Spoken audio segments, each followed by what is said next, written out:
تیری عظمتوں سے ہوں بے خبر، یہ میری نظر کا قصور ہے۔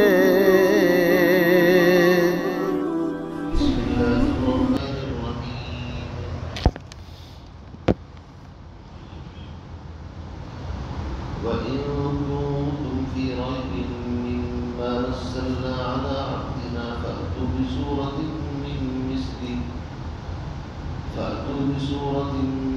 مِّثْلِهِ وَادْعُوا شُهَدَاءَكُم مِّن دُونِ اللَّهِ إِن كُنتُمْ صَادِقِينَ فَإِن لَّمْ تَفْعَلُوا وَلَن تَفْعَلُوا فَاتَّقُوا النَّارَ الَّتِي وَقُودُهَا النَّاسُ وَالْحِجَارَةُ أعدت للكافرين صدق الله العظيم۔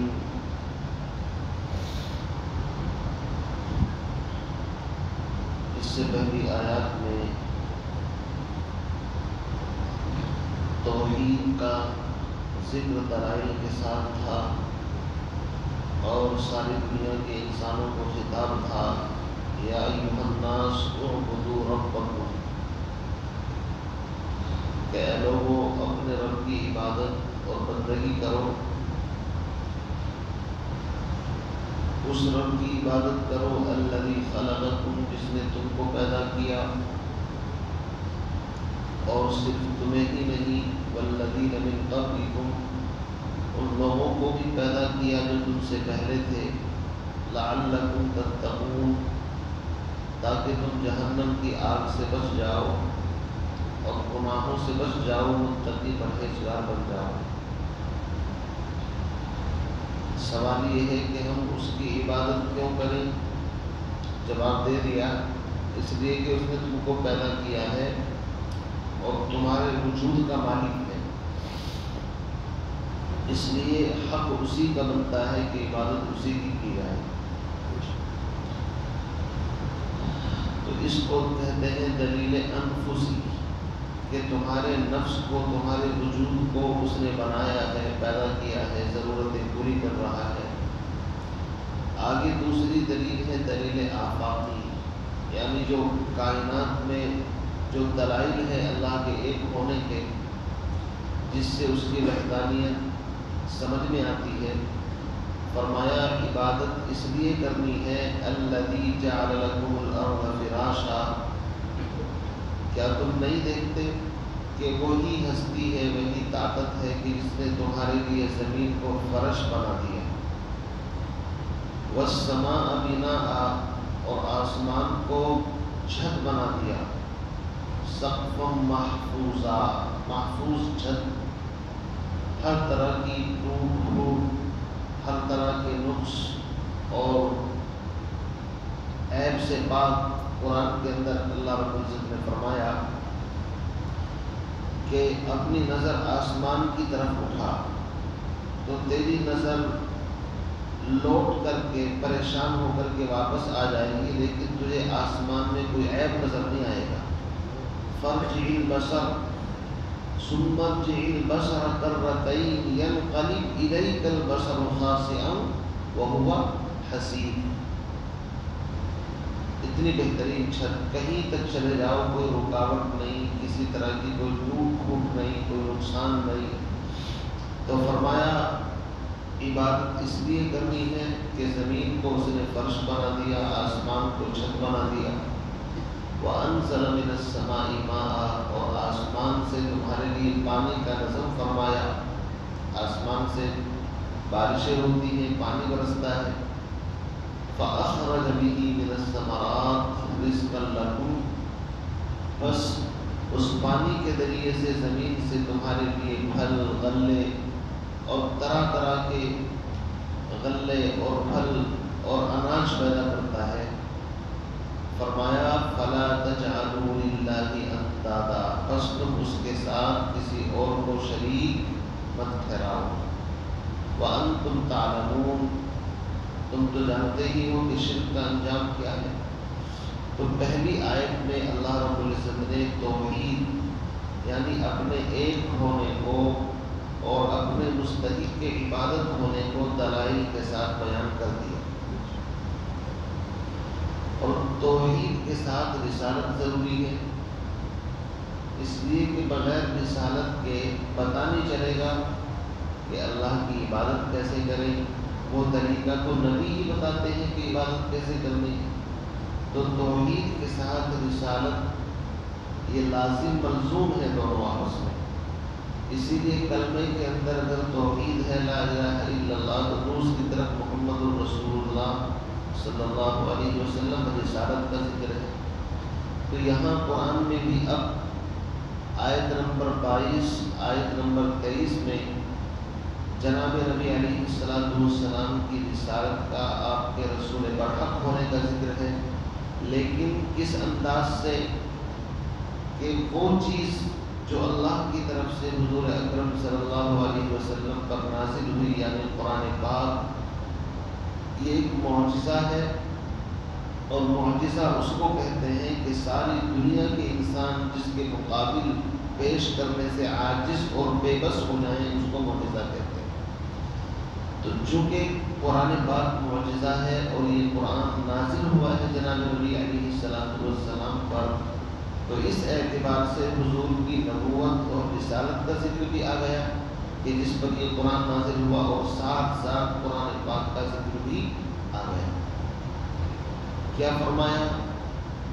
فرمایا وَإِن كُنتُمْ فِي رَيْبٍ مِّمَّا نَزَّلْنَا عَلَىٰ عَبْدِنَا، اے مکے کے لوگوں یا اے جزیرۃ العرب میں رہنے والے لوگوں، چونکہ قرآن پاک کے اولین مخاطب اہل عرب ہیں، ویسے تو ساری دنیا کے انسان قرآن کے مخاطب ہیں، لیکن ڈائریکٹ جن کے اوپر قرآن کا نزول ہو رہا ہے وہ رہتے ہیں مکے کے اندر، عرب کے اندر، آس پاس کے لوگوں کو بھی پہلے خطاب کیا جاتا ہے، پھر اس کے واسطے سے سب تک پہنچتا ہے۔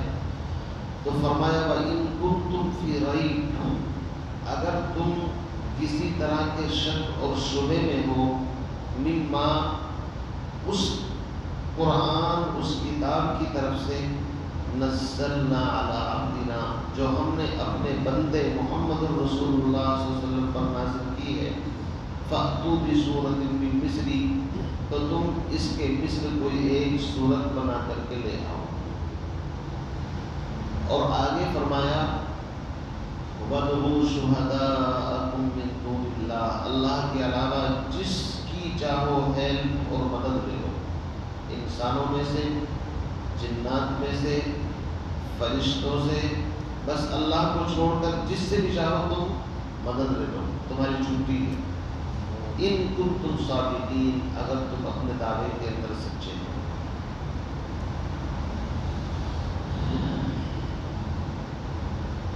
قرآن پاک کی سورہ بقرہ جب شروع ہوئی تو وہاں آپ کو یاد ہوگا اللہ نے فرمایا تھا ذالک الکتاب لا ریب فیہ، اس کتاب میں کوئی شک نہیں ہے۔ سب سے پہلے شک کی نفی کی تھی وہاں پر، لیکن جیسے ہی قرآن پاک کا نزول شروع ہوا تو مشرکین عرب کو ایک اعتراض تھا، وہ کہتے تھے کہ قرآن اللہ کا کلام نہیں، تم اپنے پاس سے بس محض بنا کر کے لے آتے ہو، یا وہ یوں کہتے تھے کہ تم شاعر ہو، ہر شاعر کے پاس ایک جن ہوتا ہے، وہ بنا کر کے تم کو دے دیتا ہے۔ مختلف طریقے سے کئی گروہ تھے مشرکین کے اندر جو قرآن ہونے میں شک اور کنفیوز پیدا کرتے تھے۔ اب یا تو وہ خامخواہ جان بوجھ کر کے ڈرامہ کرتے تھے لوگوں کو بربرانے کے لیے، حقیقت ان کو بھی پتا تھا کہ یہ قرآن سچا ہے، یا ہو سکتا ہے کسی ایک جماعت کو کچھ کنفیوز ہو اپنے طریقے سے۔ بہرحال جو بھی شکل ہو، اصل میں قرآن پاک چونکہ آہستہ آہستہ نازل ہوا ہے 23 سال کے عرصے کے اندر، تو مشرکین کا ایک بڑا اعتراض یہ تھا، وقال الذين كفروا لولا نزل عليه القرآن جملة واحدة، یہ قرآن ایک دم کیوں نہیں نازل ہوا، جیسے تورات، انجیل، زبور ایک دم آسمان سے آئی اور نبیوں کو دے دی، یہ پہلے صحیفے۔ اللہ رب العزت نے اس کا جواب اپنے موقع پر دیا ہے، كَذَلِكَ لِنُثَبِّتَ بِهِ فُؤَادَكَ وَرَتَّلْنَاهُ تَرْتِيلًا۔ ایک تو ترتیل میں سہولت، اور ایک یہ کہ آپ کے دل کے اندر اس کو جمانا اور بٹھانا تھا، آہستہ آہستہ جیسی ضرورت پڑتی گئی ایسے قرآن نازل ہوتا گیا۔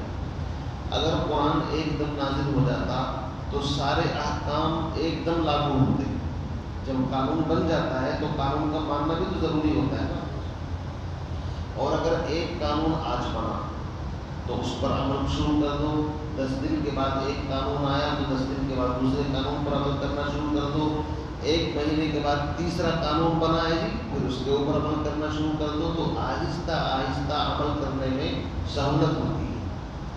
اب قرآن پاک کے نزول سے پہلے اگر آپ عربوں کی حالت دیکھیں، ان میں کون سا گناہ ایسا تھا جو وہ نہیں کرتے تھے؟ شراب وہ پیتے تھے، زنا وہ کرتے تھے، لڑکیوں کو زندہ درگور وہ کرتے تھے، اور حلال حرام کا ان کو پتہ نہیں تھا، نکاح طلاق کا ان کو پتہ نہیں تھا۔ اگر ایک دم سارے احکام نازل ہو جاتے اور مکے کی سرزمین پر ایک دم سارے احکام لازم ہوتے کہ شراب بھی حرام، جوا بھی حرام ہے نا، لڑکیوں کو زندہ درگور نہیں کرنا ہے، تو کہتے کہ دین ہے تو مصیبت ہے۔ کیوں جی؟ یہ سوچتا نا، کہتے نانا بابا ہم نہیں مان سکتے اس کو، کیا یہ تو اتنی ساری پابندیاں ہمارے سر کے اوپر آ گئی۔ یہ قرآن کی حکمت ہے کہ آہستہ آہستہ جیسی ضرورت پڑتی گئی ایسے احکام نازل ہوتے گئے۔ 23 سال کے عرصے کے اندر ساری برائی جو ان کے اندر تھی اس کو کھرچ کر کے نکال کر کے پھینک دیا گیا، اور ان کو پتہ بھی نہیں چلا۔ جب شراب حرام ہوئی تو ایک دم نہیں ہوئی، قرآن پاک میں تقریباً 3 آیتیں اتری ہیں۔ سب سے پہلے شراب کے بارے میں آیت نازل ہوئی، وَيَسْأَلُونَكَ عَنِ الْخَمْرِ، اے نبی لوگ آپ سے شراب کے بارے میں پوچھتے ہیں کہ شراب کا کیا حکم ہے۔ قُلْ آپ فرما دیجئے، فِيهِمَا اسْمٌ كَبِيرٌ وَمَنَافِعُ لِلنَّاسِ، نقصان زیادہ ہے نفع کم ہے۔ جو سمجھدار لوگ تھے وہ رک گئے کہ بھائی نقصان زیادہ ہے نفع کم ہے، تو نقصان کی چیز کیوں استعمال کریں، لیکن حرام نہیں ہوئی شراب بھی۔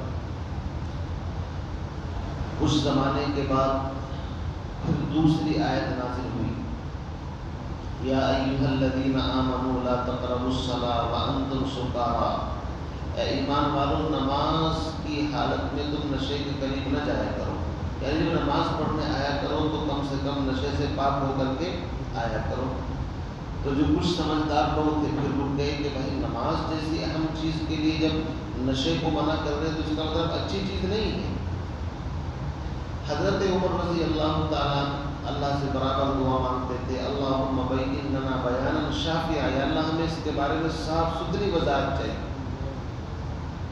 تو قرآن پاک کی تیسری آیت، انما الخمر والمیسر والانصاب والازلام رجس من عمل الشیطان فاجتنبوه لعلکم تفلحون، شراب، جوا، نشہ یہ بالکل شیطانی کام ہے، ان سے مکمل طریقے سے پرہیز کرو۔ یہ تیسری آیت جب نازل ہوئی تو مدینہ منورہ کی سرزمین میں، مدینے کی گلیوں میں شراب ایسی بہہ رہی تھی جیسے پانی، چونکہ اب بالکل حرام قطعی کا فتویٰ آ چکا۔ ایک صحابی ملک شام سے پرانی تجارت، چونکہ تجارت بھی کرتے تھے، شراب کے مٹکے لے کر کے آئے، ان کو پتہ چلا کہ قرآن کی آیت نازل ہو گئی، حضور کے پاس آئے، اللہ کے نبی شراب تو حرام ہو گئی، میں نے تو سارا سرمایہ اور بہت سے غریب لوگوں کا سرمایہ لگا ہوا ہے اس کے اوپر، تو کیا میں کسی ایسے ملک کے اندر لے جا کر کے بیچ دوں جن لوگوں کے لیے جائز ہو؟ بہت سی چیزیں غیروں کے لیے جائز ہوتی ہیں۔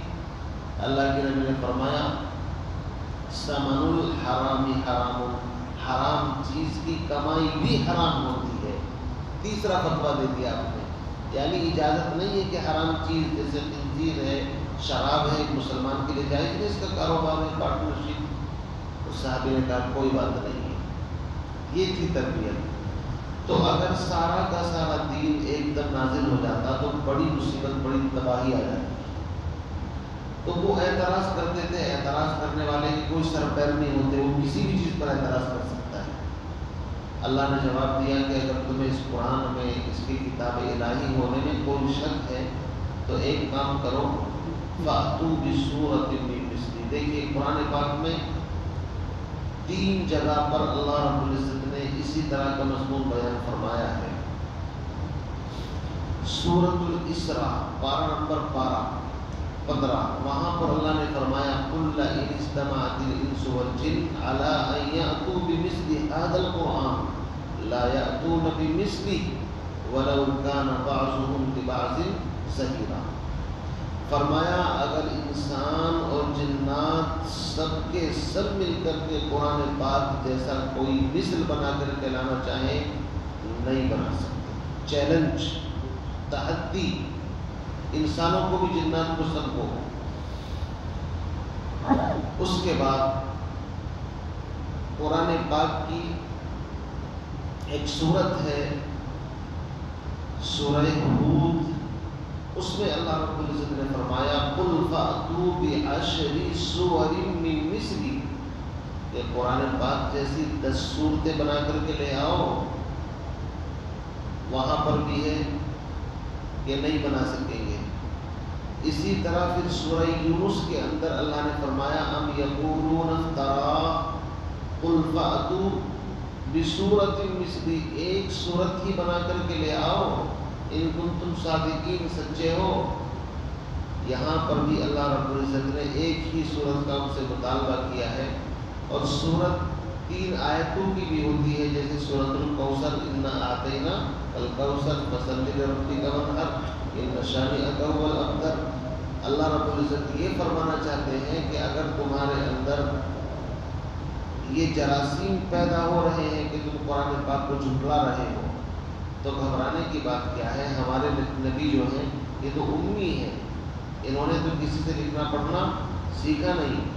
پوری تاریخ بتاتی ہے کہ مکے کے اندر کوئی ایسی یونیورسٹی نہیں تھی جس کے اندر حضور پڑھنے گئے ہو۔ کوئی ثابت کر سکتا ہے؟ مکے میں کوئی یونیورسٹی، کوئی مدرسہ تھا ہی نہیں، اور حضور مکے سے باہر کسی اور ملک میں نہیں گئے، صرف ایک آدھ مرتبہ تجارت کی غرض سے گئے ہیں، وہ بھی اپنے چچا ابو طالب کے ساتھ، اور پھر واپس آ گئے۔ کیوں جی؟ تو آپ بتاؤ کہاں انہوں نے پڑھا ہے؟ اگر پڑھا لکھا آدمی کوئی کمال کر دے تو سوچے کہ بھائی چلو پڑھ رکھا ہے اس نے تو، لیکن ایک وہ آدمی کہ جس نے کسی سے لکھنا پڑھنا نہ سیکھا ہو، جس کو امی کہتے ہیں۔ یاد رکھیے حضور صلی اللہ علیہ وسلم کا سب سے بڑا معجزہ ہے امی ہونا۔ امی کہتے ہیں جس نے کسی سے لکھنا پڑھنا نہ سیکھا ہو۔ یتیم ہے کہ نہ کرتا قرآن درست، کتب خان ہے چند ملت بشست، وہ ایسا یتیم کہ جس کو لکھنے پڑھنے کا نہ موقع ملا، نہ اللہ نے ایسا چاہا بھی نہیں۔ اگر وہ کسی مدرسے میں جاتے تو یہودی اعتراض کرتے جناب انہوں نے تو پڑھ رکھا ہے، سیکھ رکھا ہے، کیا کمال کر دیا۔ اللہ نے کہا میرے محبوب تجھے سیکھنے کی ضرورت نہیں، وَعَلَّمَكَ مَا لَمْ تَكُنْ تَعْلَمْ، لیکن تجھے وہ علم دیا جائے گا جو تجھ سے پہلے اور تجھ سے بعد میں کسی کو نہیں دیا جائے گا۔ اسی لیے حضور علیہ السلام نے فرمایا اُعْطِيتُ عُلُومَ الْأَوَّلِينَ وَالْآخِرِينَ، اللہ نے مجھے پہلوں کا علم دیا، بعد والوں کا علم دیا، یعنی تمام نبیوں کا علم ایک طرف اور حضور اکرم صلی اللہ علیہ وسلم کا علم ایک طرف۔ تو ایسے امی شخص کی زبان پر ایسا فصیح اور بلیغ کلام جاری ہوا۔ اصل میں ہم لوگ چونکہ عجمی ہیں، اور عجمی ایک طریقے سے گونگے کو کہتے ہیں۔ قرآن پاک عرب لوگوں سے پوچھو کہ ایسے ایسے الفاظ قرآن پاک کے اندر آئے ہیں جو اس زمانے کے عرب لوگ بھی اپنی عربی میں استعمال نہیں کرتے تھے، انہیں پتہ ہی نہیں تھا۔ اس کا موقع نہیں ہے ورنہ آپ کو بتاتا۔ مثال کے طور پر پکی اینٹ، جس کو پختہ اینٹ کہتے ہیں، اس کے لیے عرب میں مختلف الفاظ تھے، لیکن وہ ایسے الفاظ تھے جن کو سننے کے بعد ایک عجیب وحشت ہوتی ہے، ان کی لینگویج میں عام استعمال تھے۔ قرآن پاک نے جب اس مفہوم کو ادا کیا ہے تو ایسے خوبصورت الفاظ کا انتخاب کیا کہ حیرت ہوتی۔ جب فرعون کا اس کا ذکر آیا ہے قرآن پاک کے اندر کہ اس نے اپنے وزیر حامان سے کہا، فرعون نے یا حامان ابن لی صرحا لعلی ابلغ الاسباب، تو ایسے الفاظ کا استعمال اس نے کیا ہے کہ مفہوم بھی اچھی طریقے سے ادا ہو گیا اور الفاظ بھی بڑے عجیب و غریب ہیں۔ اس نے کیا کہا؟ اس نے یہ کہا کہ ایسی اینٹ کہ جس کو آگ سے پکایا گیا ہو، یعنی پختہ اینٹ کا مفہوم اس سے ادا ہوتا ہے، لیکن الفاظ عجیب استعمال کیے۔ اسی طرح موت کے کم سے کم 50 لفظ موت جو آتی ہے نا، اس کے لیے قرآن پاک سے پہلے ان لوگوں کے پاس تھے، لیکن قرآن پاک نے ایک عجیب لفظ اس کے لیے استعمال کیا، اللہ یتوفی الانفس۔ لفظ وفات، وفات کہتے ہیں پورا لے لینا۔ جب یہ الفاظ ان کے سامنے آئے تو ان کی کھوپڑی کے سارے تالے کھل گئے کہ یہ واقعی کوئی عجیب چیز ہے۔ وہ الفاظ جو ہم بھی نہیں جانتے، اور اچھا ابراہیم تو انسان جانتا ہی ہے نا، عرب لوگ اس کی صداقت کے سامنے گھٹنے ٹیکے، واقعی یہ کوئی کلام ہے۔ عتبہ، شیبہ، یہ بڑے بڑے مشرکین تھے، گرو گھنٹا، یہ بھی رات کو چوری چھپے حرم میں اللہ کے نبی کا قرآن سننے کے لیے جاتے تھے، کو چین نہیں ملتا تھا۔ اور ایک دن تو تینوں نے آپس میں معاہدہ کیا کہ آج کے بعد توبہ کرو، کوئی نہیں جائے گا۔ جیسے آپس میں جو ضد تھی نا، کہا کہ ٹھیک ہے کل سے کوئی نہیں جائے گا، لیکن دل کے اندر جو آگ تھی وہ بیٹھنے نہیں دیتے۔ رات کو پھر اٹھے اور حرم کے اندر پہنچے، اللہ کے نبی سے قرآن سنا۔ جب واپس آئے تو پھر تینوں کی ملاقات ہو گئی۔ اب کہہ رہے یار تم کو تو منع کیا تھا جانے کے لیے، پھر تم کیوں گئے تھے؟ وہ کہہ رہے پھر تم کیوں گئے؟ تو یہ قرآن پاک کی تاثیر تھی، ان کو چین نہیں آتا تھا، چونکہ اس کے اندر اپنی طرف کھینچنے کی جو صلاحیت ہے، اس کا جو ساؤنڈ سسٹم ہے، آپ حیرت میں چلے جائیں گے کہ ایسے اس کے اندر معانی اور الفاظ کی ترتیب ہے۔ اب ہماری زبان چونکہ نہیں ہے اس لیے ہم تو ناآشنا ہے، لیکن جن کی یہ زبان ہے وہ جانتے ہیں کہ کیا چیز ہے۔ عرب کے اندر چھوٹے چھوٹے لوگ، بچیاں بھی، اشعار، شعر و شاعری کا عام ذوق تھا، اور جس کا کلام سب سے عمدہ ہوتا تھا اس کو خانہ کعبے کے دروازے پر لٹکا دیتے تھے چیلنج کے طور پر کہ اس سے بہتر کلام لاؤ تو اس کو اتار کر کے سائڈ رکھ دینا، ورنہ ہمارا کلام کجا رہے گا۔ جب قرآن پاک کا نزول شروع ہوا تو سارے شعراء، ادبا سب کے سب گھٹنے ٹیک گئے کہ بھائی اس جیسا قرآن نہ بنا سکے اور نہ قیامت تک بنا سکے، ورنہ تو اسلام کے ساتھ بیسویں جنگ کرنے کی کیا ضرورت تھی ان کو؟ قرآن کے چیلنج کو توڑ دیتے، نبی کی نبوت ختم ہو جاتی، نعوذ باللہ، قرآن کو جھوٹا ثابت کر دیتے، نبی کو جھوٹا ثابت کرنے کا اس سے بہتر موقع نہیں تھا۔ اور عرب لوگوں کا مزاج یہ تھا کہ اگر کوئی ان کو چیلنج کر دے تو اپنی اولاد کو بھی وصیت کر کے جاتے تھے کہ اس چیلنج کا مقابلہ تم کو کرنا ہے۔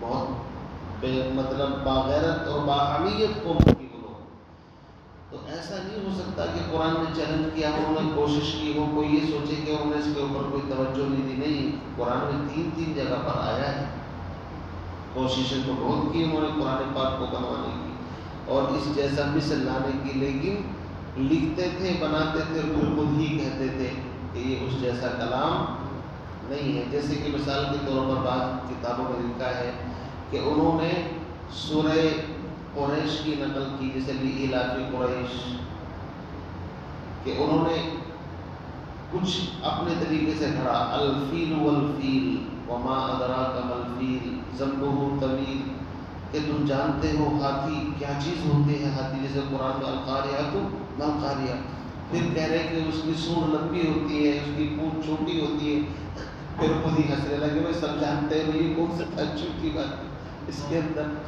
تو انہوں نے بڑے تکے فٹ کرنے کی کوشش کی اپنے طریقے سے، ایسا نہیں ہے، اور رات دن لگے رہے اس کے اندر، لیکن اتر کر حرا سے سوئے قوم آیا اور ایک نسخہ کیمیا ساتھ لایا، وہ بجلی کا کڑکا تھا یا صوتحادی، عرب کی زمین جس نے ساری ہلا دی۔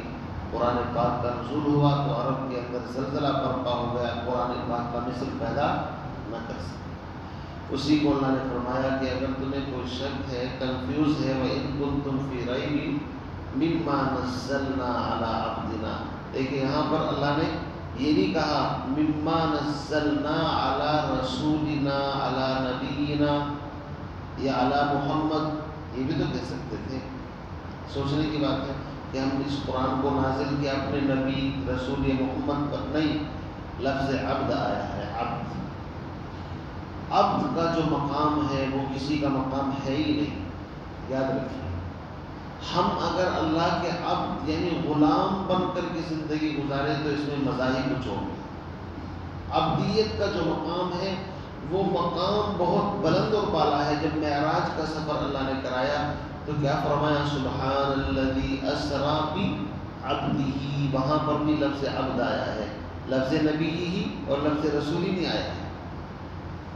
ایسے ہی درود شریف پڑھتے ہیں، کیا آتا ہے؟ اللہم صلی علی محمد وعلی آل محمد کما صلیت علی ابراہیم وعلی آل ابراہیم انک حمید مجید، اللہم بارک علی محمد وعلی آل محمد کما بارکت علی ابراہیم وعلی آل ابراہیم انک حمید مجید۔ تو ان دعاؤں کو آپ ساری کی ساری پر غور کرو۔ ایک طرف کہیں اللہ کے نبی کا نام آیا ہے، کہیں رسول، کہیں نبی، کہیں محمد، لیکن ایک طرف لفظ عبد آتا ہے۔ لفظ عبد کو اللہ رب العزت مقام حمد اور مقام تحمید کے اندر جب اللہ کے نبی کی خاص مقام کو بیان کرنا ہوتا ہے تو لفظ عبد وہاں پر استعمال کیا جاتا ہے، اس لیے کہ عبدیت بہت اونچا مقام ہے، غلامی۔ اسی لیے ہم انسان اللہ کے غلام بن کر کے جتنی عبدیت اور تواضع کے ساتھ زندگی گزاریں گے اللہ کو اتنا ہی پیار آئے گا، اور جتنی اکڑ مکڑ بڑائی دکھائیں گے اللہ کی نظروں سے اتنے ہی ذلیل و رسوا ہوں گے۔ اس لیے یہاں پر فرمایا وَإِن كُنتُمْ فِي رَيْبٍ مِّمَّا نَزَّلْنَا عَلَىٰ عَبْدِنَا، اور اپنی طرف نسبت کی کہ ہمارا بندہ ہے وہ، کسی اور کا نہیں ہے، عَلَىٰ عَبْدِنَا فَأْتُوا بِسُورَةٍ مِّن مِّثْلِهِ۔ بہرحال اس کا آدھا مضمون انشاءاللہ آج آپ کے سامنے بیان کر دیا گیا، آدھا کل آپ کے سامنے آئے گا۔ اللہ نے چیلنج کر دیا فَإِن لَّمْ تَفْعَلُوا وَلَن تَفْعَلُوا فَاتَّقُوا النَّارَ الَّتِي وَقُودُهَا النَّاسُ وَالْحِجَارَةُ أُعِدَّتْ لِلْكَافِرِينَ۔ نہ تم بنا سکے ماضی میں اور نہ بنا سکو گے زمانہ حال اور استقبال میں، بس اس آگ سے بچو جس کا ایندھن انسان اور پتھر ہے، اور وہ آگ خاص طور سے کافروں کے لیے تیار کی گئی ہے۔ کل اس کے بارے میں انشاءاللہ وضاحت کریں گے، وہ کون سے پتھر ہیں، وہ کون انسان ہے کہ جو جہنم کا ایندھن ہے، جس سے بچنے کی ترغیب قرآن پاک نے دی ہے۔ اللہ تعالیٰ سے دعا فرمائے ہم تمام کو نار جہنم سے محفوظ فرمائے، قرآن پاک کی صداقت اور اس کی دیانت، اس پر صحیح طریقے سے کما حق ہو اس کی شان کے مطابق ایمان اور عقیدہ رکھنے کی توفیق عطا فرمائے۔ سبحان اللہ وبحمدہ، سبحان اللہ وبحمدہ۔